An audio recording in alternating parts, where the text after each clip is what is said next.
Oi, eu sou o Cadu, esse aqui é o Feitiço Literário e esse é o vídeo de leituras de julho de 2025, que foi um mês que prometeu leituras assim maravilhosas e entregou muitíssimas decepções literárias. Eu tenho 6 leituras aqui separadas para comentar nesse vídeo, mas eu vou começar com uma delas que não foi uma decepção para a gente começar bem o vídeo. Então vamos começar falando do novo lançamento do autor brasileiro Felipe Fagundes, que se chama Os Dois Amores de Hugo Flores. Talvez você já tenha ouvido falar do Felipe Fagundes, porque ele lançou alguns anos atrás o livro Gay de Família, que também é um livro muito legal, eu já falei sobre ele no vídeo de leituras de janeiro. Esse livro basicamente vai focar na história do Hugo Flores, que é um menino gay que vai do interior para o Rio de Janeiro buscando aí conquistar o sucesso, uma vida melhor e tudo mais. E ele acaba entrando numa empresa que está sendo reformulada por uma coach de sucesso que convence ele de que é essencial que ele trabalhe o máximo possível na empresa, que ele é uma estrela e assim por diante. Então, nesse livro, o Felipe Fagundes consegue, assim, criticar e debochar todo aquele suco daquela coisa do coach neoliberal, de que trabalha enquanto eles dormem e tudo mais. Você não é funcionário, você é colaborador. Ao mesmo tempo que traz, assim como em Gay de Família, mais um livro aí de vivências de pessoas gays contemporâneas no Brasil, com uma pitada de comédia, enquanto tem aquela sensação de filme de sessão da tarde. Então é um livro que traz ali o seu romancezinho, mas também traz as suas questões envolvendo a sua sexualidade, e acima de tudo é um livro muito engraçado. Assim como o Gay de Família, eu dei altas gargalhadas com esse aqui, Os Dois Amores do Hugo Flores. Toda vez que eu vou falar, eu penso na Evelyn Hugo. Uma outra coisa muito legal desse livro é que ele tem muitas referências a Orgulho e Preconceito. Então aquela frase ali típica do Orgulho e Preconceito, que é uma verdade universalmente aceita, tarará, tá aqui em algum momento nesse livro, assim como algumas falas são parecidas. E o Felipe Fagundes também colocou alguns easter eggs, quer dizer, algumas referências do primeiro livro dele, O Gay de Família, nesse livro aqui. Inclusive, a gente tem alguns personagens que são que se atravessam aí no meio do caminho. Não vou dar mais spoilers, mas se você gostou de Gay de Família, você com certeza vai gostar dos Dois Amores de Hugo Flores. E eu recomendo muito mesmo se você não tenha lido Gay de Família. Bom, agora vamos de decepções literárias. Começando por A Contagem de Sonhos, da Chimamanda Ngozi Adichie, que já tem um vídeo aqui no canal, que eu vou deixar linkado aqui em cima, que foi um vídeo em que eu falei mais longamente sobre a minha experiência de leitura. De modo geral, tenho que dizer que eu gosto muito dos livros da Chimamanda, ela é uma das minhas autoras contemporâneas favoritas, então eu fui ler esse livro com muita expectativa e quebrei a cara na parede. Esse livro conta a história de 4 mulheres diferentes que vivem tanto antes quanto durante a pandemia, e são 4 mulheres com histórias extremamente interessantes que, infelizmente, a gente não consegue se aprofundar o suficiente, porque são muitas histórias junto, ainda mais a pandemia, em um livro que não é assim tão grande. Ele tem entre 400 e 500 páginas, ele não dá conta de contemplar a história completa de todas essas personagens, e a gente fica o tempo inteiro, pelo menos para mim, querendo mais. Então ele é um livro que acaba prometendo muito e que tem discussões muito interessantes que eu abordei no vídeo, como, por exemplo, as discussões clássicas que a Chimamanda traz sobre as imagens que as pessoas têm sobre a África, sobre questões de assédio sexual, sobre questões raciais e de gênero, que são muito interessantes, mas a gente fica querendo conhecer mais das personagens e a gente não tem o suficiente, na minha opinião, dessa promessa cumprida. Então, em resumo, é uma história muito potente, mas infelizmente ela foi fragmentada demais para mim. E vamos para a próxima decepção literária, que infelizmente é um livro do Brandon Sanderson, e vamos falar de Oathbringer, que é o terceiro livro do Stormlight Archives, que começa com O Caminho dos Reis. E, se eu não me engano, esse livro foi traduzido no Brasil como Sacramentador. Eu vou deixar a capa aqui para conferir. Eu peguei ele aqui na biblioteca da cidade. Vocês podem ver que ele tá bem judiadinho, porque ele é um autor muito famoso aqui, então as pessoas vão muito atrás, tem que ficar na fila para conseguir e tudo mais. E diferente dos 2 primeiros livros, eu achei o ritmo desse livro muito complicado.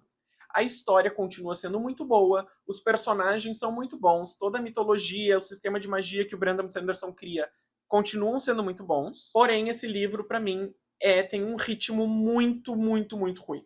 Brandon Sanderson foca demais em algumas partes políticas que, no geral, eu gosto muito, mas eu acho que ele alongou demasiadamente algumas partes ou repetiu muitas cenas para que a gente ficasse com uma coisa muito clara na cabeça para um evento que ele queria colocar no final, mas que não precisava, na minha opinião, ser repetido tanto. Além disso, no final do segundo livro, Palavras de Radiância, eu acho que ele termina com um final bem bombástico, com muitas promessas que não são cumpridas nesse terceiro livro. Inclusive, a gente tem uma volta de uma personagem muito importante, que era a minha personagem preferida do primeiro livro, e aqui no terceiro livro ela reaparece, e ela não reaparece assim, com um papel tão importante. Ela tá mais como coadjuvante do que como um personagem tão importante. Então acho que foram muitas promessas no final do segundo que não se cumpriram nesse terceiro. Ainda assim, Sacramentadora termina de uma forma que dá vontade de ler o quarto livro, que eu provavelmente vou ler no final deste ano. Não tô com nenhuma pressa, porque ele não terminou de publicar, então, assim, pode ser que ele demore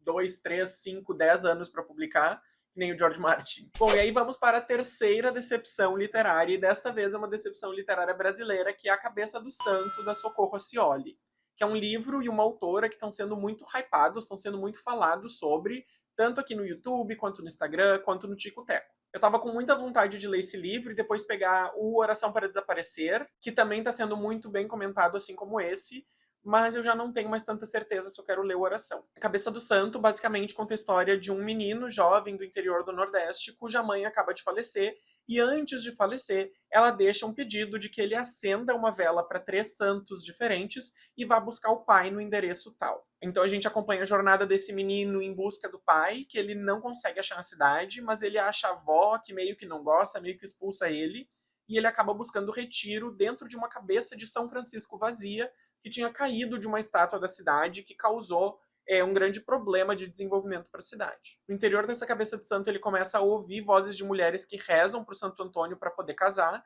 e ele vai começar a ajudar essas mulheres a encontrarem os seus maridos. Logo, isso vai se tornar uma febre, vai muita gente peregrinar para vê-lo, e vai se tornar também um evento político, porque o prefeito não vai gostar muito que ele esteja ali. Então a gente tem uma história de realismo fantástico, eu diria, porque ele está escutando as vozes dentro da cabeça do santo e tudo mais, que envolve também ali a cultura do interior nordestino e questões de política muito marcadamente brasileiras, digamos assim. Acontece que eu não entendi por que o hype desse livro é tão grande. Porque a escrita da Socorro é bacana de ler, a gente acompanha assim num fluxo muito interessante, mas eu não achei a história nada demais e eu fiquei me perguntando até por quê. De repente, por ser do sul do Brasil, não entendi todas as referências em relação à cultura nordestina, ou então por não ser uma pessoa muito cristã, eu não entendi todas as referências que ela faz ao catolicismo, aos santos e tudo mais. Ainda assim, acho que eu não precisaria ter que entender isso para gostar do livro, né? Outro ponto que me incomodou bastante nesse livro é o uso dessa imagem das mulheres histéricas, e eu vou usar essa palavra intencionalmente, histéricas para casar, porque esse recurso narrativo é usado pela autora várias vezes, de mulheres que entram na cabeça do santo, pegando tudo, rasgando roupa do menino, que dizem que é o interlocutor com o Santo Antônio, porque elas precisam casar, porque não sei o quê. Então, por mais que a autora diga no início desse livro que essa é uma prática ainda muito comum no interior do Nordeste, me incomodou a forma como foi retratado. Me incomodou também a forma como 2 vezes na narrativa, se eu não me engano, eu até sublinhei no meu Kindle, se faz uso de um tom um pouco gordofóbico para fazer humor no livro, quando, por exemplo, se diz em tom de humor que uma mulher muito gorda sentou na cabeça do santo e a cabeça do santo rolou e tiveram que colocar de volta e foi todo um problema. Então achei essas 2 representações, tanto das mulheres histéricas quanto das mulheres gordas, bastante problemática nesse sentido. E a justificativa para uma das personagens no final do livro, não vou dar spoiler, que é a avó desse menino, não fez muito sentido para mim a forma como ela se comportou ao longo do livro, dado o que a gente vai descobrindo no final dele. E aí, quarta decepção literária desse mês, e de novo literatura brasileira, vamos falar de Carla Madeira, que está sendo muito comentada nas redes aqui no YouTube, no Instagram, no TikTok e tudo mais. Esse mês eu li A Natureza da Mordida, que era o único livro dela que eu não tinha lido, porque se eu não me engano ela tem 3, né? O Véspera, Natureza da Mordida e o To The Hill.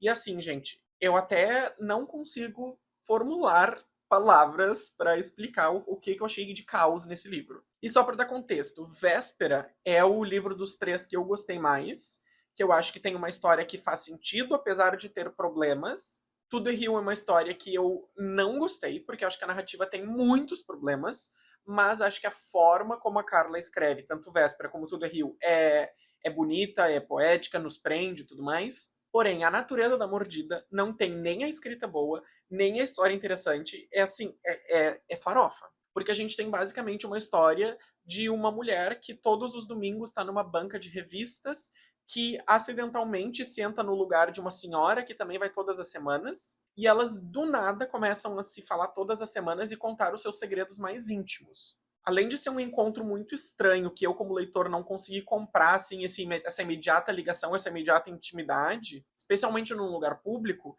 a gente tem também essas personagens que recém estão se conhecendo e que estão tendo diálogos extremamente irreais.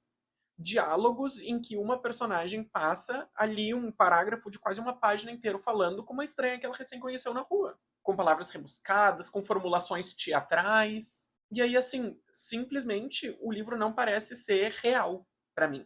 Além disso, a gente vai descobrindo no final do livro as motivações para alguns dos personagens, e volta uma coisa que me incomoda nos livros da Carla Madeira, que é um uso de violência para chocar. É uma violência que ela não é tão necessária para o contexto, ela é mais colocada ali para chocar, para o leitor prestar atenção, para o leitor se sensibilizar, mas que quando a gente para, dá um passo para trás e analisa e pensa, será que isso aconteceria assim mesmo? A gente vê que não. Estou pensando se faço um vídeo exclusivo sobre os livros da Carla Madeira, mas estou com medo da polêmica.